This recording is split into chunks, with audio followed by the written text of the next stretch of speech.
সেই সকল গুজবের অবসান করে দিল। সকল গুজবের, যে শেখ হাসিনাকে তোমরা নেওয়ার মতো হ্যাডম তোমাদের নাই এবং হ্যাডম কোনোদিনই হবে না, এবং শেখ হাসিনা এইটাই পরিষ্কার করে দিল যাতে গুজব না থাকে, যাতে কোনো রকম গুজব না থাকে, মানুষের মনে সংখ্যা না থাকে, আশঙ্কা না থাকে, মানুষের মনে দ্বিধাদ্বন্দ্ব না থাকে যে দিবে কি দিবে না। এবং এই খালি মাঠে যদি ভারত এই বক্তব্যটা স্পষ্ট না করতো, তাহলে আমাদের এই ছাগলগুলার আস্পালন আরো বেড়ে যেত। ভারত ইনভলভ হবে অনেক গভীর থেকে। এখানে আওয়ামী লীগকেই সেই পরিকল্পনা করতে হবে, আওয়ামী লীগকেই সেই মাঠে নামতে হবে, কাজ করতে হবে। এইবার বিনয়ের সঙ্গে বলছি, অন্যভাবে নেবেন না। যদি কোনো লোক, বিশেষ করে আওয়ামী লীগেরা যদি ভোট কেন্দ্রে ভোট দিতে না যায়, ইনক্লুডিং হিন্দুরাও যদি না যায়, ওই এলাকার জনগণ ভালো চোখে দেখবে না, এবং তাদেরকে অনেকটা বাধ্য করা হবে যাতে তারা নির্বাচনে ভোট দিতে যায়। আগামী নির্বাচনে আপনাকে আসতে যাইতে বাধ্য করা হবে। পান্না সাহেব, আমি আপনাকে সরাসরি বলে দিচ্ছি, আপনি আমার উপর মাইন্ড করেন না। বাংলাদেশে আপনি যখন থাকবেন, আপনাকে আগামী ভোটে দিতে হবে। পান্না ভোট দিল কি দিল না, দিস উইল বিকাম ইস্যু। আর না দিলে আপনাকে যে ভয় ভীতি দেখায়, এখন লেখা বন্ধ করে, ভিডিও বন্ধ করে, সেরকম আমরা বেঁচে থাকার পথ বন্ধ করে দেবে। এটা আমি সরি, এটা আমার কথা না, এটা যে রাজনৈতিক শক্তি উত্থান হচ্ছে, যে রাজনৈতিক শক্তি ক্ষমতায় আছে, যারা ক্ষমতায় আছে, তারা এটা অত্যন্ত দক্ষতার সঙ্গে ইমপ্লিমেন্ট করবে। তো একইভাবে আগামী নির্বাচনে এরকম নিয়ন্ত্রিত ভোট হবে, আপনি দেখবেন, কিন্তু ফলস ভোট হবে না, ভুয়া ভোট হবে না, এটা বিশিওর। আমন্ত্রণ জানাচ্ছি প্রিয় দর্শক, মানচিত্রের নিয়মিত আয়োজন। শেখ হাসিনাকে বাংলাদেশে ফিরিয়ে দেওয়ার বিষয়ে ভারত তার মনোভাব স্পষ্ট করেছে। স্পষ্ট বলতে শ্রী জয়শঙ্কর, দেশটির পররাষ্ট্রমন্ত্রী, স্পষ্ট জানিয়ে দিয়েছেন এটি সম্পূর্ণ নির্ভর করছে শেখ হাসিনার উপরে। অর্থাৎ আওয়ামী লীগ এবং শেখ হাসিনার জন্য ভারত যা যা করা তাই করবে কিনা, অথবা বাংলাদেশের রাজনীতি কিংবা আগামী নির্বাচন কোন দিকে যাচ্ছে, সেসব বিষয় নিয়ে আমরা কথা বলবো। এই বিষয়ে আলোচনার জন্য আমাদের সঙ্গে যুক্ত রয়েছেন মুক্তিযোদ্ধা এবং বিএনপি দলীয় সাবেক সংসদ সদস্য, সাবেক সেনা কর্মকর্তা মেজর অবসরপ্রাপ্ত আখতারুজ্জামান। মেজর আখতারুজ্জামান, আপনাকে স্বাগত জানাচ্ছি আমাদের অনুষ্ঠানে। আপনি আপনাকে ধন্যবাদ আমাকে আমন্ত্রণ জানানোর জন্য। জি, ওয়ালাইকুম আসসালাম। আপনার কি মনে হয়, ভারত তার এই মন্তব্যের মধ্য দিয়ে এর আগে নানানভাবে অ্যাভয়েড করছিল, নানানভাবে পরোক্ষভাবে উত্তর দিচ্ছিল, এখন সরাসরি জানিয়ে দিল, এটা কিসের ইঙ্গিত? ভারত থেকে শেখ হাসিনাকে ফেরত আনানোর যে কথা যারা বলে, তাদের চেয়ে বড় মূর্খ আমি আর কাউকে দেখি না। শেখ হাসিনা ভারত থেকে ফিরে আসবে তখনই যখন আবার বাংলার মস্ত দেশে বসবে। আজকে যদি বাংলাদেশে অনিয়মতান্ত্রিক সরকার এবার বসতে পারে, তাহলে আগামী দিনে আমাদের জন্য খুবই বিপজ্জনক হবে। যদি নির্বাচিত কোনো সরকার বাংলাদেশে না থাকে, তাহলে যে কোনো সময় যে কোনো লোক ক্ষমতার জোরে, শক্তির জোরে ক্ষমতায় বসে থাকতে হতে পারে। যেমন বিপ্লবী সরকার হতে পারতো, বা হতে পারে যে কোনো সময়, বা যে কোনো সময় সামরিক শক্তি হতে পারে, সামরিক শাসক হতে পারে। এটাকে আপনি উড়িয়ে দিবেন না। জয়শঙ্কর নারায়ণ একজন সিজন ডিপ্লোম্যাট, যাদের সামনে আমাদের উপদেষ্টারও নস্যি। তারা হ্যান্ডেল করে আমেরিকা, রাশিয়া, ব্রাজিল, চীন, Turkey, Middle East, not a country but whole Middle East they control. Middle East অর্থনীতিতে বলেন, রাজনীতিতে বলেন, অস্ত্র বাজারে বলেন, ভারতের প্রবেশ খুবই বেশি কম্পিটিটিভ। তারা ইউরোপিয়ান ইউনিয়নের সঙ্গে ব্যবসা নিয়ে ব্যস্ত থাকে।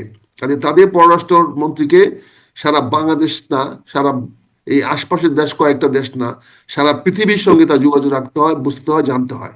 তো উনি খুব সুন্দর ভাষায়, ভদ্র ভাষায় বলে দিয়েছেন, আমার বাড়িতে মেহমান আসছে, মেহমানকে আমি তাড়িয়ে দিব কেন? এরা বলে দিয়েছে স্পষ্ট, এটা সুজা ভাষা, বাংলাদেশের ভাষায় বোঝা যায় যে আমার মেহমান বাসায় আসছে, সে যেদিন খুশি সেদিন যাবে।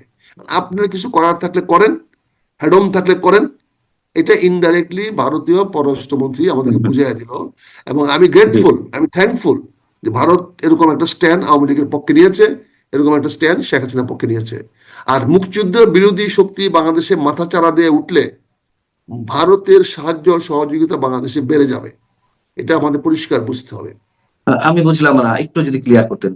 তারা প্রয়োজনে ইসলামিক ফান্ডামেন্টালিস্ট দিয়ে টলারেট করবে, তাহলে তার সুবিধা আছে, তাহলে তার সুবিধা আছে।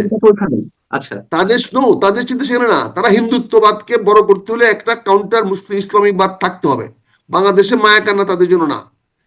তারা তোমার বাংলাদেশে কনফাইন করে রাখতে তাদের সহজ হবে, কারণ ইসলামিক ফান্ডামেন্টালি যদি বাংলাদেশে রাইজ করে, তাহলে বাংলাদেশকে একঘরে করে ফেলতে তাদের জন্য খুব সহজ হবে। এবং চতুর্পাশে এখানে এবং ইসলামী ফান্ডামেন্টাল হইলে বাংলাদেশ চীন থেকে সরে আসতে হবে। চীনের কাছে তার স্থান হবে না, কারণ চীনও ইসলামী ফান্ডামেন্টালিজমকে স্থান দিবে না। আপনি দেখেন আফগানিস্তানে চীন কোনো সাহায্য সহযোগিতা করে নাই, কিন্তু আজকে যখন আফগানিস্তান মডারেট হয়ে গেছে তখন কিন্তু সর্বোচ্চ সাহায্য যাচ্ছে চীন থেকে। এবং এবং আফগানিস্তানের রিকনস্ট্রাকশনে সবচেয়ে বেশি সহায়তা করতেছে চীন, কারণ তারা ফান্ডামেন্টালিস্ট না এখন, এবং তারা এখন ফান্ডামেন্টালিস্ট হিসেবে পাকিস্তানের বিরুদ্ধে যুদ্ধ করতেছে, পাকিস্তানকে আক্রমণ করতেছে। ঠিক সিনারিওটা চিন্তা কর, বাংলাদেশে যদি কোনো ইসলামী ফান্ডামেন্টালিস্ট, আল্লাহ না করুক না হোক, যেটা আমাদের বাংলাদেশের মানুষের জন্য হয়তো কল্যাণ বয়ে আনবে না, কিন্তু ভারতের জন্য কল্যাণ বয়ে আনবে। ভারত তখন এটাকে ঘেরাও করে রাখতে পারবে, এই রাষ্ট্র ডাইনে বায়ে মুভ করতে পারবে না। কিন্তু আমি বলছি এই জন্য, আর মুক্তিযুদ্ধ বিরোধী শক্তিকে টলারেট করবে না ভারত, কারণ মুক্তিযুদ্ধ বিরোধী লোককে টলারেট করলে ভারতের যে সমস্যাটা হবে সেটা হবে যে ভারতের মানুষকে তখন বুঝাতে পারবে না যে এরা আমাদের দেশে স্বাধীনতার পক্ষে ছিল, এরা আমাদের পক্ষে ছিল, আমরা দেশটা জন্ম দিয়েছি, আমরা দেশটা বিরোধিতা কেন করব। এই যে ভারত মাঝে মাঝে বেকায়দায় পড়ে যায় বাংলাদেশের বাণিজ্য নিয়ে, বাংলাদেশের অর্থনীতি নিয়ে, বাংলাদেশের তার পররাষ্ট্রনীতি নিয়ে বেকায়দায় পড়ে যায়। আমি তার একটু মেজর আফরোজ খান, একটু আমি জানি না এটা আপনার স্লিপ অফ টাং কিনা। বাংলাদেশের জন্ম দিয়েছে কে, মানে আপনি কি বলতে চেয়েছেন, আমি ঠিক শোনার ভুল কিনা অথবা আপনার স্লিপ অফ টাং কিনা, মানে এটা ভারত মনে করে যে বাংলাদেশকে জন্ম দিয়েছে তারা, এরকম কিছু? বাংলাদেশের তো ধাত্রীমাতা তো ভারত, বাংলাদেশের ধাত্রীমাতা দুধ মাতা তো ভারত। ভারত ছাড়া তো আমরা বাংলাদেশ স্বাধীন হতে পারতাম না। এটা আমরা অস্বীকার করতে চাইলে করতে পারেন, কিন্তু আমি মনে করি আমাদের পক্ষে যুদ্ধে সহায়তা করেছে, সঙ্গে ভারত সহায়তা করেছে। সহায়তা মানে কি? ধাত্রীমাতা কাকে বলে? আমি তার ঠিক থেকে আছে, প্রশমিত হই নাই, আমি তার থেকে প্রশমিত হই নাই, কিন্তু আমার জন্মে সর্বাত্মক সাহায্য সহযোগিতা করেছে ভারত। এই জন্য আমি গর্ব করে বলতে পারি ভারতকে কৃতজ্ঞতা জানাই, এটা গোপন কিছু না। আমি জন্ম দিয়েছেন তো আপনারা যারা রণাঙ্গনের যোদ্ধা, জন্ম দিয়েছে বাংলাদেশ, না জন্ম দিয়েছে বাংলাদেশ, যুদ্ধ করেছি আমরা। মাতৃভূমি আমার বাংলাদেশ, ওর থেকে বাংলাদেশ বেরিয়ে আসছে, এবং আমরা বেরিয়ে আসছি পাকিস্তানের গর্ব থেকে, আমরা বেরিয়ে আসছি। কিন্তু আমার সেই জন্মটাকে সাহায্য করেছে আমার ধাত্রীমাতা, সেই ধাত্রীমাতা হলো ভারত। এটা বলতে আমার কোনো কার্পণ্য নাই, এটা বলতে আমার কোনো রকম শঙ্কা নাই, এবং এই জন্য ভারতের কাছে কৃতজ্ঞ এবং ধন্যবাদ জানাই ভারতকে। তাহলে এই যে ওপেন সার্টিফিকেট দিয়ে দিল শেখ হাসিনা বা আওয়ামী লীগকে, অর্থাৎ শেষ পর্যন্ত তারা আওয়ামী লীগ এবং শেখ হাসিনার পাশেই থাকবে, আমরা মানে এই প্রশ্ন যদি করা হয় আপনার কাছে যে এটা মিন করে কিনা, সেক্ষেত্রে কি বলবেন যে শেষ পর্যন্ত থাকবে কিনা, এই কথার মধ্যে দৃষ্টি প্রমাণ হয় কিনা? দেখেন, এটা নিয়ে তো কারো সন্দেহ থাকা উচিত না। ভারত তো গুজবের রাজনীতি, যেহেতু বাংলাদেশের লোকেরা খুব আস্ফালন দেখাচ্ছে, সরকারের লোকেরা তাকে ধরে নিয়ে আসবে, এই করবে সেই করবে। শফিকুর রহমানের মতো লোক, এটা ফাজিল, সেই সমস্ত কথাবার্তা বলে, তা মাগুরাতে গিয়া সে নির্বাচন করবে? সে কদিন পরে পরে মাগুরা যায় কেন? এবং মাগুরা গিয়ে গিয়ে বড় বড় কথা বলে জনগণের সামনে। সেই সকল গুজবের অবসান করে দিল, সকল গুজবের, যে শেখ হাসিনাকে তোমরা নেওয়ার মতো হ্যাডম তোমাদের নাই, এবং হ্যাডম কোনোদিনই হবে না। এবং শেখ হাসিনাকে এইটাই পরিষ্কার করে দিল, যাতে গুজব না থাকে, যাতে কোন রকম গুজব না থাকে, মানুষের মনে সংখ্যা না থাকে, আশঙ্কা না থাকে, মানুষের মনে দ্বিধাদ্বন্দ্ব না থাকে যে দিবে কি দিবে না। এবং এই খালি মাঠে যদি ভারত এই বক্তব্যটা স্পষ্ট না করতো, তাহলে আমাদের এই ছাগলগুলার আস্ফালন আরো বেড়ে যেত, এগুলো আরো বলতো ধরে নিয়ে আসতেছি, পাঠায় দিচ্ছি, কালকে পাঠায় দিবে, বলতে পারতো। তারা বলেছে, সম্মানের সঙ্গে বলেছে যে সাবেক প্রধানমন্ত্রী শেখ হাসিনা যতদিন ইচ্ছা বাংলাদেশে থাকবেন। এখানের মধ্যে মারপেচ আছে না, এখানে না না এখানে মারপেচ আছে, এখানে কথাটা শুনেন ভাই, মারপেচ আছে। যতদিন থাকবেন, তিনি যদি কালকে কমফোর্টেবল ফিল করেন যে বাংলাদেশে আসার দরকার আমার, বাংলাদেশ নিয়ন্ত্রণে আসছে, তাহলে উনি স্বাধীনভাবে আসতে পারবেন। ওইটারও ক্লিয়ারিফিকেশন দিয়ে দেওয়া হলো, এটারও ক্লিয়ারিফিকেশন দিয়ে দিল শেখ হাসিনা বাংলাদেশে তার ইচ্ছা অনুযায়ী প্রত্যাবর্তন করার সুযোগ শেখ হাসিনা সংরক্ষণ করে। এটার ইঙ্গিত উনি দিয়ে দিলেন, ইঙ্গিতটা বুঝতে হবে।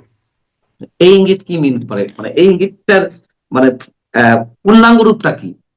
পূর্ণাঙ্গ রূপ, শেখ হাসিনা যদি বাংলাদেশের রাজনীতিকে আবার তার দিকে নিয়ে যেতে পারে, যদি তার পক্ষে নিয়ে যেতে পারে, জনগণকে যদি সে বুঝাতে পারে যে সে ভুল করে নাই, বা তাকে আবার জনগণ তো গ্রহণ করতে পারে।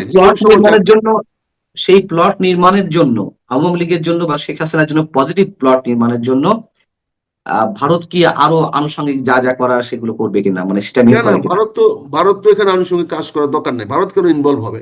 ভারত ইনভলভ হবে অনেক গভীর থেকে। এখানে আওয়ামী লীগকে সে পরিকল্পনা করতে হবে, আওয়ামী লীগকে সেই মাঠে নামতে হবে, কাজ করতে হবে। এই যে আগামী নির্বাচনটা হচ্ছে, সেই নির্বাচনে আওয়ামী লীগের অংশগ্রহণ করাটা বড় মুখ্য বিষয় নয়, কিন্তু আওয়ামী লীগের ভোটাররা কোন দিকে ভোট দেয় এবং তাদের ভোট কেন্দ্রে গিয়ে তাদের ভোটের মাধ্যমে তারা যদি নাকে জয়লাভ করে ফেলায়, তখন কি হবে বলেন তো? তো রাজনীতি কোন দিকে যাবে? কাজে এখানে অনেকগুলা খেলা আছে, সেই খেলাগুলো রাজনীতির দৃষ্টিতে আমাদের চোখে ভাসে, আপনাদের কাছে হয়তো একটু ধোঁয়াশা মনে হয়, আপনারা বুঝেন কিন্তু আমাদের মুখ দিয়ে বলাতে চান। কাজে রাজনীতির কতগুলো জিনিস আমাদের কাছে খুবই স্পষ্ট। আমরা রাজনীতিক কতগুলো দিক নিদর্শন ধ্রুব তারার মতো দেখতে পাই যে হ্যাঁ, এগুলা স্পষ্ট, এগুলো হবে, এগুলো হতে যাচ্ছে, এগুলো হতেই হবে। তাহলে আগামী নির্বাচন কি আওয়ামী লীগ সহই হবে? কোনো অবস্থাতে আওয়ামী লীগ অংশগ্রহণ সহ হবে না। কোনো ন্যূনতম 1% চান্সও নাই যে আওয়ামী লীগ সহ হবে। এটা আওয়ামী লীগের রাজনৈতিকভাবে তাদেরকে একঘরে করে রাখা হবে, অপ্রাসঙ্গিক করে রাখা হবে, কারণ তার রাইট নাই। তিনটা নির্বাচনে সে তাহলে এককভাবে যা ইচ্ছে তা করেছে, ভারতের কাউকে সে অংশগ্রহণ করতে দেয় নাই। কাজে আমেরিকা এটাকে কি বলে, ভারত বা আওয়ামী লীগ বা শেখ হাসিনা জাস্টিফাই করতে পারবে না।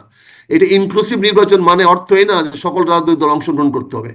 ইনক্লুসিভ নির্বাচন হলো সকল জনগণ, ম্যাক্সিমাম জনগণ ভোট দিতে আসতে হবে। এটি হলো এটা তো ইনক্লুসিভ রাজনীতি। এটা তো এটা তো তাহলে শেখ হাসিনার বয়ানই আমরা উচ্চারণ করলাম। শেখ হাসিনাও তো এটা হ্যাঁ বলতেন করেন। যখন 18 হ্যাঁ হ্যাঁ, নির্বাচন যখন ওই তো ওই তো টিট ফর তখন ট্যাট। তখন তো তখন তো আমরা তখন আমরা তার এই বক্তব্যকে তো সমর্থন করিনি।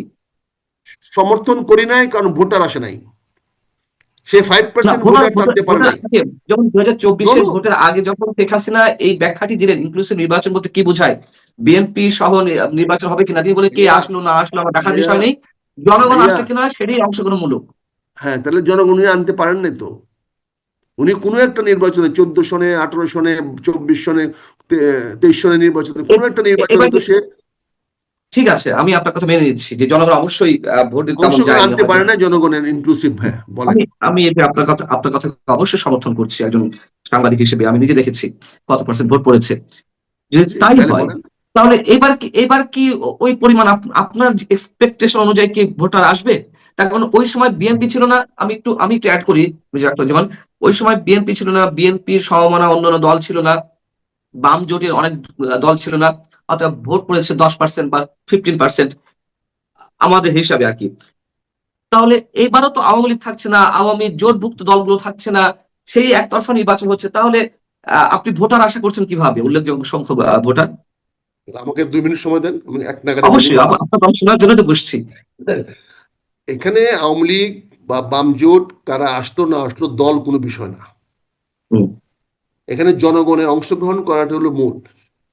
বাংলাদেশের আওয়ামী লীগের জনগণ, আওয়ামী লীগের লোকেরা জনগণ, তারা যে জনগণের অংশ, এটা প্রমাণ করার জন্যই তাকে ভোট দিতে আসতে হবে।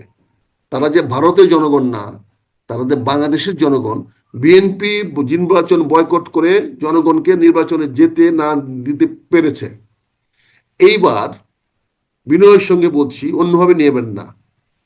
যদি কোনো লোক, বিশেষ করে আওয়ামী লীগেরা যদি ভোট কেন্দ্রে ভোট দিতে না যায়, ইনক্লুডিং হিন্দুরাও যদি না যায়, ওই এলাকার জনগণ ভালো চোখে দেখবে না এবং তাদেরকে অনেকটা বাধ্য করা হবে যাতে তারা নির্বাচনে ভোট দিতে যায়, অনুরোধ না, করে সেটা তো হোক, বল প্রয়োগ অবরোধ। করা হলো, সেটা তো বল তাহলে প্রয়োগ বল না, প্রয়োগ করা হয়ে যায়। আপনি বল প্রয়োগ বলেন, যে প্রয়োগ, রাজনীতিতে বল প্রয়োগ ছাড়া রাজনীতি হয় নাকি? যুদ্ধ আমি কি আমি রাজনীতি? যুদ্ধ একটা নির্বাচন, যুদ্ধ কি বল প্রয়োগ ছাড়া হয়? কোন দেশের রাজনীতি কি বল প্রয়োগ ছাড়া হয়? তাহলে তো আমার পুলিশ লাগতো না, মিলিটারি লাগতো না। না, সেই যুদ্ধ আর কাজে ভোট তো এখানে এক কথা নয়। না, যুদ্ধ আর শুনেন, ভোট তো এক ওখানে কথা নয়। ওখানে সামাজিক পরিবেশ এমন ভাবে সৃষ্টি করা হবে যে এই সামাজিক পরিবেশে ওনারা ভোট দিতে নিজেরাই উৎসাহিত হবেন। আপনি আমি শুনে আপনার আশ্চর্য আপনি হবেন, শুনেন, নির্বাচিত আপনি সাবেক।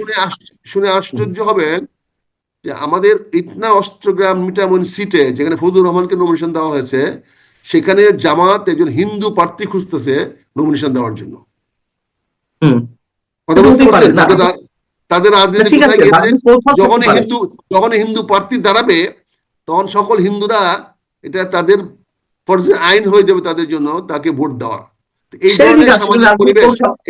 এই জন্য সামাজিক পরিবেশ সৃষ্টি করা হবে এমন ভাবে যেখানে আসবে। যেমন আজকে আপনি মিডিয়া দেখেন, আপনি মিডিয়া কি বলতে পারবেন এটা শৃঙ্খলিত মিডিয়া?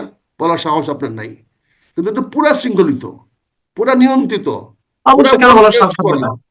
কেন সেটা বলার হলো সাহস থাকবে না? আমি এই স্পষ্ট পুরা বললাম, আপনার সামনে বলছি অবশ্যই শৃঙ্খলিত। এন্টায়ার মিডিয়াটা আপনারা কিছু বিচ্ছিন্ন কিছু লোক ছাড়া, যারা মানে হুম, হুম, ইউটিউবার বা ফেসবুক হুম, ছাড়া বাকি মূল সাংবাদিক ইনক্লুডিং সমস্ত বড় বড় এই আনিস আলমগীর বা এই 2-4 জন ছাড়া বা আমাদের সদ্য ভাই মতিউর রহমান ভাই ছাড়া না, বাকি সবাই তো মোটামুটি সরকারের দ্বারা সরাসরি নিয়ন্ত্রিত বা তাদের উপরে বল প্রয়োগকৃত। তারা হুম। রিস্ক নিচ্ছে না। আপনি বললেন বাংলাদেশ প্রতিদিন, একটা টেলিভিশন, শুধু প্রথম আলো চেষ্টা করতেছে, তাও তাদের রাজনৈতিক ইচ্ছা অনুযায়ী সরকারকে সহযোগিতা করার জন্য, তথাকথিত জি, ডেমোক্রেটিক ভ্যালুর প্রতি তাদের মূল্য নিঃসন্দেহে, দেওয়ার জন্য করছে। বাকি সব নিঃসন্দেহে। সাংবাদিকরা কিন্তু নিয়ন্ত্রিত। তো একইভাবে আগামী নির্বাচনে এরকম নিয়ন্ত্রিত ভোট হবে, আপনি দেখবেন, কিন্তু ফলস ভোট হবে না, ভুয়া ভোট হবে না, এটা বিশিওর। তার ভোট হবে নিয়ন্ত্রিত। এটা এটা আপনার জায়গা থেকে বলছেন, কিন্তু আমার কথা হচ্ছে তাহলে ওই যে নিয়ন্ত্রিত মানুষগুলো হবে কিন্তু সাধারণ। বল প্রয়োগ হবে না, বল প্রয়োগ হবে না, ফলস হ্যাঁ, ফলস ভোট হবে না, ভুয়া ভোট হবে না, একজনের ভোট হ্যাঁ, আরেকজন দিবে না, কিন্তু হ্যাঁ। অত্যন্ত ডিসিপ্লিন ওয়েতে নিয়ন্ত্রিত একটা নির্বাচন হবে, যেখানে জনগণ নিজের স্বাধীন মতো তার ভোটটা দিতে পারবে। না, কিভাবে স্বাধীন? আমি আমি আমি দুঃখিত, আপনার কথা আমি বুঝতে পারছি না, হয়তো আপনি বোঝাতে চাচ্ছেন, আমি বুঝতে আমি পারছি না, এটা আপনাকে আমার বলি ব্যর্থতা। পান্না ভাই, আমি বলি হুম, পান্না ভাই, আপনার বাড়িতে 3 জন সাংবাদিক আসবে, জি, আইসা আপনাকে 3টা প্রশ্ন করবে। হুম, আপনি কি বাংলাদেশের নাগরিক নন? যদি আপনি বাংলাদেশের নাগরিক হন, তাহলে আপনি ভোটাধিকার প্রয়োগ করবেন না কেন? হুম, আপনি কাকে দিবেন সেটা আমরা বলছি না, আপনি আচ্ছা, ভোটাধিকার প্রয়োগ করবেন না কেন? না। হুম। আর যদি আপনি না যদি আপনি ভোটাধিকার প্রয়োগ না করেন, তাহলে বুঝে নেব আপনি বাংলাদেশের নাগরিক না। তার প্রশ্ন মানে তিনটা ভয়, প্রশ্ন। মানে ভয় ভয় ভয় দেখানো হবে। তো ভাই ভয় ছাড়া কি আপনি বেহেশতের কথা বললে কি নামাজ পড়তেন? দুজকের ভয় আছে বলেই তো নামাজ পড়েন। তাহলে দুজকের ভয় আছে বলেই এটা স্বাভাবিক। তো অবাক, আমেরিকানের তো অবাক। না না, আমেরিকান তো কি বলছে ইয়াকে, ওই যে ওই কি বলে, কোন রাষ্ট্রের উপর যে আক্রমণ করতেছে, কি বলছে যে তোমার হুম। মাদক বন্ধ করো, নাহলে তোমার গুলি করে মারবো। মারতেছে না? এটা ভয় না। আপনাকে 3 জন সাংবাদিক এসে যদি সুন্দর করে বলে, আপনার বন্ধুরা, আপনার সিনিয়র সাংবাদিকরা এসে বলে, ভাই তুমি তো নাগরিক, সাংবাদিককে কেন খেয়ে কাজ নেই, সাংবাদিক এই জন্য যাবে না, আপনি অন্য কাউকে দিয়ে না না, উদাহরণ দেন, আপনার কাছে সাংবাদিক কেন যাবে সাংবাদিক আসবে, আপনার ভোটটা দেওয়ার জন্য সাংবাদিক আসবে। আমার না? স্কুল সাংবাদিক মাস্টারের কাছে ভোট দেওয়ার জন্য আর 3টা মাস্টার যাবে। আমার মৌলভী সাহেবকে ভোট দেওয়ার জন্য আরো 3 জন মৌলভী সাহেব যাবে। আমার এই ঠিক আওয়ামী আছে, ঠিক লীগের আছে। নেতাকে আমার ভোট কথা দেওয়ার হচ্ছে কি, জন্য, আমার কথা হচ্ছে কি, আওয়ামী লীগের ধরে নেতাকে নিলাম, ভোট দিতে বাধ্য করার জন্য ওইভাবে যাবে, এবং অঙ্কটা আচ্ছা হবে ধরে এটা। নিলাম, ধরে নিলাম আওয়ামী লীগের লোকজন ভোট কেন্দ্রে গেল, আওয়ামী লীগের লোকজন ভোট কেন্দ্রে গেল, ভোট কেন্দ্রে গিয়ে কি সে সত্যি সত্যি ভোট দেবে, না ভোটটা নষ্ট করে আসবে? তাহলে আপনার কি মনে হয় যে 18-তে বা 18-তে বিএনপি অংশ নিয়েছিল, 24-এ কিংবা 14-ই যদি বিএনপি ভোটারদের এইভাবে যেভাবে হোক, কৌশলে হোক, ভয় দেখিয়ে হোক ভোট কেন্দ্রে আনা হতো, তারা ভোট দিত কাউকে না কাউকে, তখন ওখান থেকে বিএনপির মার্কা নেই, বিএনপির মনোনীত কোনো প্রার্থী নেই, তারা কি ভোট দিত? এবং যদি যদি ওই ভোটাররা আসতো, তাহলে কি আমরা না না, বলতাম যদি যে যদি ভয় ভীতি দেখাইয়া বা কনভিন্স করে নিয়ে আসতে পারতো, তাহলে হুম, ভোট দিত। কিন্তু সেটা আওয়ামী লীগ পারে নাই, ব্যর্থ হয়েছে বলে তো আওয়ামী লীগ ক্ষমতায় থাকতে পারে নাই। তারা না কোনো কাকে ভোট অবস্থাতে দিতাম? বিএনপি জনগণকে বিএনপির আনতে লোকজন, পারে নাই, বিএনপির আনতে পারে লোকজন নাই। আপনার মনে হয় বিএনপির ভোটার যদি আওয়ামী লীগ যদি নিয়ে আসতে না, যদি পারতো? আসতো কেন, আনতে পারে নাই, বিএনপি কেন আসবে? পারেনি, ঠিক বিএনপি আছে। প্রার্থী আমি নাই, কেন আসবে? না, আমি বলছি এই কারণে, যেহেতু আপনি আগামী নির্বাচনের কথা বলছেন, আমি এক্সাম্পল হিসেবে বলছি আগামী 2014 কিংবা নির্বাচন আর 24। গদির নির্বাচন এক না। আগামী নির্বাচনে আপনাকে আসতে যাইতে বাধ্য করা হবে। পান্না সাহেব, আমি আপনাকে সরাসরি বলে দিচ্ছি, আপনি আমার উপর মাইন্ড করেন না। বাংলাদেশে জি, আপনি যখন থাকবেন, আপনাকে আগামী ভোটে দিতে হবে। পান্না ভোট দিল কি দিল না, দিস উইল বিকাম ইস্যু। আর না দিলে আপনাকে যে ভয় ভীতি দেখায়, এখন লেখা বন্ধ করে, ভিডিও বন্ধ করে, সেরকম আমরা বেঁচে থাকার পথ বন্ধ করে দেবে। এটা আমি, সরি, এটা আমার কথা না, এটা যে রাজনৈতিক শক্তি উত্থান হচ্ছে, যে রাজনৈতিক জি, শক্তি ক্ষমতায় আছে, যারা ক্ষমতায় আছে, তারা এটা অত্যন্ত দক্ষতার সঙ্গে ইমপ্লিমেন্ট করবে। এখানে হলো পার্থক্য। এখানে হাইপোথিকেশন নাই, এখানে কল্পনার বিষয় না। এইভাবে তারা আগাচ্ছে। এই জন্যই ফেব্রুয়ারি নির্বাচন হবে, এইটার ব্যাপারে কোনো দ্বিধাদ্বন্দ্ব নাই। এবং সামাজিক দায় দায়িত্ব থেকে সামাজিক প্রেক্ষাপটকে রাজনীতি এবার নিয়ন্ত্রণ করবে, এবং আপনাকে ভোট দিতে তারা বাধ্য করবে। এবং আপনি ভোট কেন্দ্রে যাবেন যাবেন যাবেন। পান্না ভাই, আপনাকে দিয়ে আমি এক্সাম্পল দিব ফেব্রুয়ারি নির্বাচনের পরে। আমি শেষ কোশ্চেনটা করি, আমরা শেষ করবো 1 মিনিটের মধ্যে। জয়শঙ্করের এই মন্তব্যের মধ্য দিয়ে শুধু শেখ হাসিনার ওইখানে নির্বিঘ্নে অবস্থানটি ক্লিয়ার হলো, নাকি আরো অনেক কিছু? তিনটা জিনিস ক্লিয়ার হলো জয়শঙ্করের বক্তব্যের মাধ্যমে। সেটি হচ্ছে শেখ হাসিনা যতদিন ইচ্ছা ততদিন ভারতে থাকতে পারবে। দ্বিতীয়, তিনি এনশিওর করলেন তিনি যখন চাইবেন বাংলাদেশে ফিরে যাওয়ার জন্য ওনার মন মতো পরিবেশ তৈরি হবে, ওনার নিরাপদ পরিবেশ তৈরি হবে, তখন তিনি সেখানে ফিরে যেতে পারবেন। আর তৃতীয়ত, পরিষ্কার করে দিলেন সারা বিশ্বের সামনে যে শেখ হাসিনাকে ভারত কখনোই কারো হাতে তুলে দিবে না। না, এটা তো ঠিক আছে, এটা কাছাকাছি উত্তর সব। কিন্তু বাংলাদেশের রাজনীতিতে কোনো প্রভাব পড়বে কিনা? বাংলাদেশের রাজনীতিতে শেখ হাসিনা কোনো প্রাসঙ্গিক না, আওয়ামী লীগ কোনো প্রাসঙ্গিক না এখন। কিন্তু কাজে এই ভারত ব্যাপারে কোনো প্রাসঙ্গিক কিনা? প্রভাব পড়বে ভারত বলে আমার প্রাসঙ্গিক মনে কিনা? হয় না। তবে প্রভাব পড়বে কিছু ওই যে ফাজিল উপদেষ্টা গুলো আছে না, বড় বড় হুম, কথা বলে, যত যত না তার শরীরে মাপ তার চেয়ে বড় কথা হুম, বলে, হুম। ওই ফাজিলদের মুখে দুইটা বড় থাপ্পড় দিয়ে দিল জয়শঙ্কর। ওই কিন্তু ফাজিলদের মুখে দুইটা বড় থাপ্পড় দিল জয়শঙ্কর। এটা হলো কিন্তু চতুর্থ, যদি আপনি বলেন তাহলে। আপনি তিনটা হ্যাঁ, বলছিলেন, আমি তিনটা বলে চতুর্থ হলো যে এই ফাজিলদের গালে গালে দুইটা ভালো করে স্যান্ডেল দিয়া থাপ্পড় দিয়ে দিল। আর ভারতের কোনো প্রভাব পড়বে কিনা বাংলাদেশের রাজনীতি? আমি শেখ হাসিনার প্রভাব নেই আপনি বলছেন, ওটা আপনার মন্তব্য ঠিক আছে, কিন্তু ভারতের কোনো প্রভাব পড়ছে কিনা তার এই মন্তব্যের ভারত মাধ্যমে বিশাল একটি বুঝতে দেশ। পারবেন। ভারতের জনগণ বাংলাদেশ নিয়ে ভাবে না, চিন্তাও করে না। আমি ভারতের পশ্চিমবাংলার রাজনীতির সঙ্গে কথা বলে দেখেছি, কেউ বাংলাদেশকে নিয়ে এত ভাবে না। তারা জানে আমার কোনো অসুবিধা নেই, আমি পেঁয়াজ বিক্রি করতে পারতেছি 100 টাকা কেজিতে, যেখানে তার বাজারে 35 টাকা কেজি। কাজে হি ইজ হ্যাপি। তার ডেটা আসছে, স্মাগলিং হচ্ছে পেঁয়াজ, কোনো সমস্যা নাই, আসতেছে। না, আপনি কিন্তু ভারত আপনি কিন্তু প্রথমেই আপনি কিন্তু প্রথমেই বললেন যে বাংলাদেশে মুক্তিযুদ্ধ বিরোধী শক্তির উত্থান ভারত মেনে নিতে পারে না, তাহলে তারা ইনভলভ হবে না? এখন পর্যন্ত তো বাংলাদেশের স্বাধীনতা বিরোধী কোনো শক্তি উত্থান হয় নাই। তারা সম্ভাবনার কথা আশা- বলছে, অস্বীকার তো করে আশা নাই। আশাও দেখা যাচ্ছে। আস্ফালন করতেছে। তাহলে আস্ফালন দেওয়ার লোককে আমি জিজ্ঞাসা করতে যাবো, তাহলে তো কগনিজে নেওয়া হলো তার বক্তব্যটাকে, তার বক্তব্য জি, কগনিজে নেওয়া হলো, কারণ আমি কেন নিবো, সে দেখি না কি করে। আমার তো অনেক ক্ষমতা আছে অনেক লাস্ট ধন্যবাদ। মুহূর্ত পর্যন্ত। অনেক ধন্যবাদ মেজর আখতারুজ্জামান আপনাকে আমাদের সঙ্গে যুক্ত থাকার জন্য। দর্শক আপনারা ভালো থাকুন। আল্লাহ হাফেজ।